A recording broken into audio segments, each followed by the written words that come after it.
Sir dialysis का आपने जिक्र किया, ये बड़ा इंपॉर्टेंट पॉइंट है, इस पर भी बात करेंगे। कुछ पेशेंट्स ऐसे होते हैं जो अननेसेसरी डायलिसिस की तरफ चले जाते हैं और फिर जो जिनको ज़रूरत होती है वो डरते हैं, शायद मोहतात रहते हैं, वो नहीं जा पाते। इससे भी आपसे बात करते हैं। अभी डॉक्टर हसीब साहब हमारे साथ मौजूद हैं, उन्हें एक बार शामिल गुफ्तगू करें। डॉक्टर साहब, नूर थैलेसीमिया फाउंडेशन, सबसे पहले तो इस फाउंडेशन के बारे में बताइए कि ये काम किस तरह से कर रहे हो। अच्छा जी, थैलेसीमिया, पहले तो बहुत शुक्रिया आप लोगों का, आप लोगों ने बुलाया यहाँ पे, हमें मौका दिया कि हम अपना पॉइंट ऑफ व्यू जो है वो सबके सामने रख सकें। पहले मैं सबसे थैलेसीमिया के बारे में थोड़ा सा बताऊंगा। थैलेसीमिया एक ब्लड का एक मौरूसी मर्ज़ है जो पेरेंट्स से बच्चों में ट्रांसमिट होता है, और इसमें जो है वो बच्चों में जो खून बनाने की फैक्ट्री है वो प्रॉपर वर्क नहीं कर रही होती, जिस वजह से बच्चों को खून की कमी का सामना होता है। और इसका जो है वो लाइफ लॉन्ग ट्रीटमेंट या सपोर्टिव मैनेजमेंट जिसको हम कहते हैं, जिसके ज़रिए हम बेहतर ज़िंदगी की तरफ बच्चों को लेके जा सकते हैं, वो ब्लड ट्रांसफ्यूजन ही हैं। और जो डेफिनेट मैनेजमेंट है इसकी, जो कि हमेशा का इसका ट्रीटमेंट है, वो बोन मैरो ट्रांसप्लांट है। तो पाकिस्तान में बहुत कम फैसिलिटीज़ हैं बोन मैरो ट्रांसप्लांट की, एक्सपेंसिव भी बहुत ज़्यादा एक्सपेंसिव है, और सेंटर्स भी एज सच जो हैं वो बोन मैरो ट्रांसप्लांट के फ़िलहाल नहीं है। तो जो 99% बच्चे हैं उनका जो मेन स्टे है वो ब्लड ट्रांसफ्यूजन ही हैं। तो हम लोगों ने इस चीज़ को देखा, ऑब्ज़र्व किया, तो 2015 में जो है नूर थैलेसीमिया फाउंडेशन का इसका क़याम रखा गया, क्योंकि थैलेसीमिया के बच्चे ऐसे थे जिनको हर 10 दिन के बाद खून की ज़रूरत पड़ती है। और ये एक सिलसिला ऐसा है कि जो रुकता नहीं है। जैसे आजकल रमज़ान है, रमज़ान में भी बच्चों को खून की ज़रूरत है, ईद पे भी खून की ज़रूरत है, सर्दियाँ हैं, आफ्टर एवरी 10 डेज़, कुछ बच्चे जो है आफ्टर 15 डेज़, कुछ बच्चे इवन 8 डेज़ पे भी होते हैं। उनकी बॉडी नीड्स पे डिपेंड करता है, बाकी चीज़ों पे डिपेंड करता है। तो इस वजह से, और इस तरह तकरीबन थैलेसीमिया मेजर के 1 लाख से ज़्यादा पाकिस्तान में बच्चे हैं जो कि पाकिस्तान की डायरेक्टरी में रजिस्टर्ड हैं। बहुत सारे ऐसे हैं जो डायरेक्टरी में रजिस्टर्ड नहीं भी हैं। ठीक है। तो अगर हम इस चीज़ को देखें कि 1 लाख बच्चे और 1 महीने में 3 बार तकरीबन ट्रांसफ्यूजन हों, तो ये एक बहुत बड़ी तादाद बन जाती है ब्लड की। डॉक्टर साहब, डायग्नोज किस तरह से होता है? क्या ऑब्वियसली ये तो एक इनहेरिटेड डिजीज़ है जैसे आपने बताया, तो डायग्नोज इजीली हो जाता है या इसमें भी लोग गुमराही का शिकार रहते हैं, अवेयरनेस की कमी है? डायग्नोसिस के ना 2 तरीके हैं इसके। एक तो ये है कि अगर किसी फैमिली में ये चीज़ नहीं चल रही पहले और पहला कोई पेशेंट है, तो इसके अलामात तकरीबन 2 से 3 महीने तक ज़ाहिर होना शुरू हो जाती हैं। बच्चा फेल होने लग जाता है, उसे फीवर होता है, उसकी ग्रोथ प्रॉपर नहीं हो रही होती। तो जब उसको हॉस्पिटल वगैरह लेके जाते हैं, उसकी CBC टेस्ट होता है जिसमें उसको खून की कमी आती है। ठीक है। खून की कमी की जब इन्वेस्टिगेशन मजीद की जाए, जिसको HB इलेक्ट्रोफोरेसिस हम कहते हैं, तो उसके थ्रू जो है इसका डायग्नोसिस होता है। उसके बाद इसके अंदर जीन म्यूटेशन एनालिसिस भी करते हैं कंफर्म करने के लिए। और इसके अलावा एक और डायग्नोसिस का तरीका जो कि पाकिस्तान में तकरीबन आज से 10-12 साल पहले इंट्रोड्यूस किया गया था, वो है कोरियोनिक विलिस सैंपलिंग। यानी कि माँ के पेट में ही बच्चे का सैंपल लेके उसको उसका डायग्नोसिस बता दिया जाए। और अलामा साहब भी बैठे हैं, काफ़ी मुफ्ती आज़ाद का फतवा भी है कि जो शुरू के तकरीबन 24 हफ्ते होते हैं, उसके अंदर अगर कोई इस तरह की बीमारी हो तो हमल ज़ाया कराने की इजाज़त उलमा से भी है। तो तकरीबन ये 12वें 13वें 14वें हफ्ते पे टेस्ट किया जाता है और 2-3 हफ्ते में इसकी रिपोर्ट आ जाती है। पेरेंट्स को जो है वो बता दिया जाता है कि जो होने वाला बच्चा है उनका, उसके अंदर ये बीमारी की सूरत में मौजूद होगी। तो यही सवाल मेरा आपसे भी, क्योंकि यहाँ भी बच्चों का जो इलाज हो रहा है, ब्लड ट्रांसप्लांट हो रहा है, तो यहाँ पे भी मशीन्स का इस्तेमाल तो किया जा रहा है, तो आप समझते हैं इसे? जी बिल्कुल ऐसे ही है। जो हेपेटाइटिस B और C और HIV है ख़ास तौर पे, ये इनका एक रूट, जिस रूट के थ्रू ये फैलते हैं, वो ब्लड ट्रांसफ्यूजन भी है, डायलिसिस भी है और ब्लड ट्रांसफ्यूजन भी है। तो इसके अंदर हम जो ब्लड कैंप्स करते हैं, हम लोग उसकी स्क्रीनिंग, जो लेटेस्ट टेक्नोलॉजी है पाकिस्तान में प्रेजेंट इस टाइम, क्लाया मेथड एलाइजा का, वो हम उसके ऊपर उसको स्क्रीनिंग करते हैं।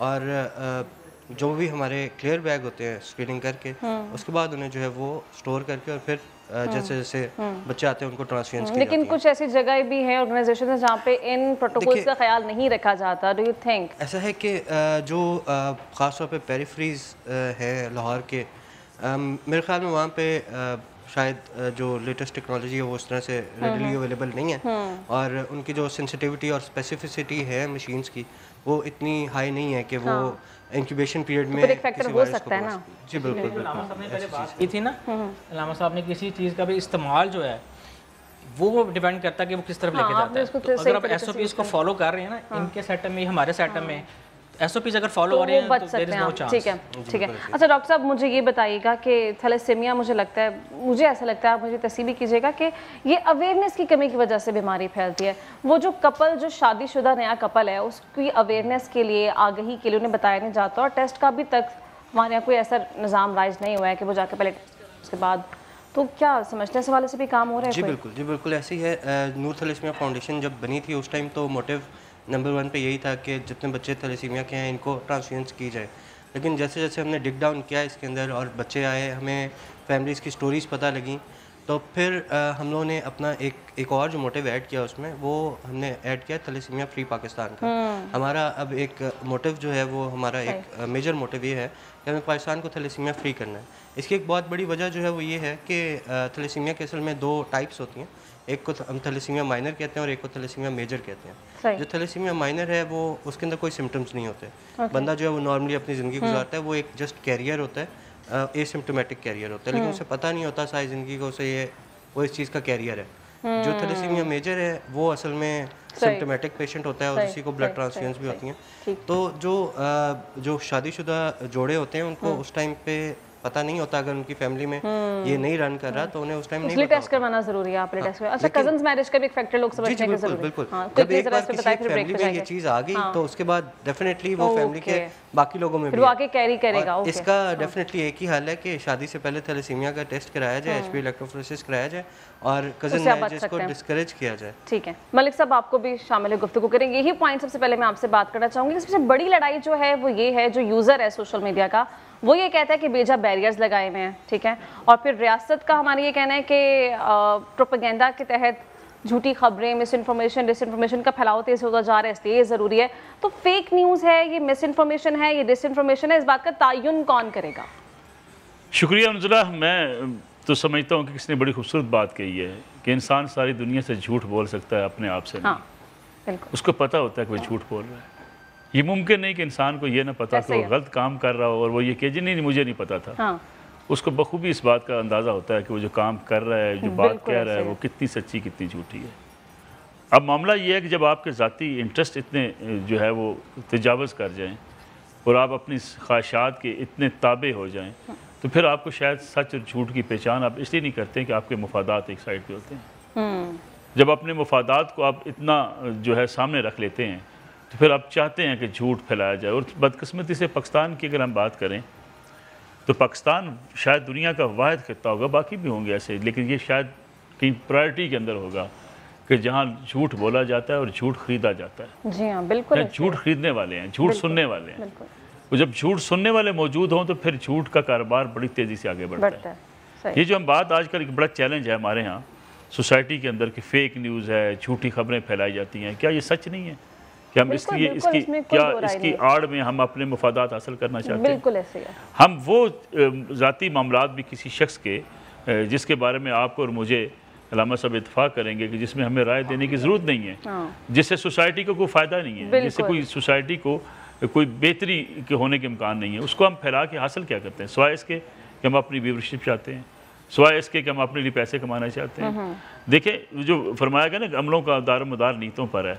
अगर मस्जिद भी इस नीयत से बना दी जाए किसी रास्ते के अंदर कि मैंने इससे पिछले वाले प्लाट पे कब्जा करना है, आगे मस्जिद बना लूंगा, तो वो मस्जिद भी जायज़ नहीं है। सही, बिल्कुल ऐसे ही है। यानी इसका मतलब ये है कि आप मस्जिद भी बना रहे हैं, इसलिए अगर आपको खबर ये हो क्या इस खबर के नतीजे में आप किसी की किरदार कुशी करेंगे, किसी को लेट डाउन करेंगे और अपने आप को पॉपुलर करेंगे, खबर भी नाजायज़ है। ठीक है,